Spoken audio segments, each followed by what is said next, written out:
सलाम कैसे करते हैं अम्मा? सलाम के जवाब में क्या कहेंगे? आपको कोई सलाम करता है तो क्या कहेंगे? शाबाश, माशाल्लाह। दूध पीने की दुआ सुनाओ। नहीं आती?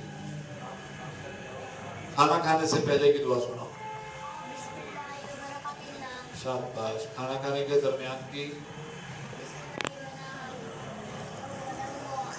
शाबाश। खाना खाने के बाद की? शाबाश। किसी काम का इरादा हो तो क्या कहेंगे? चलिए सीट पर जाएं।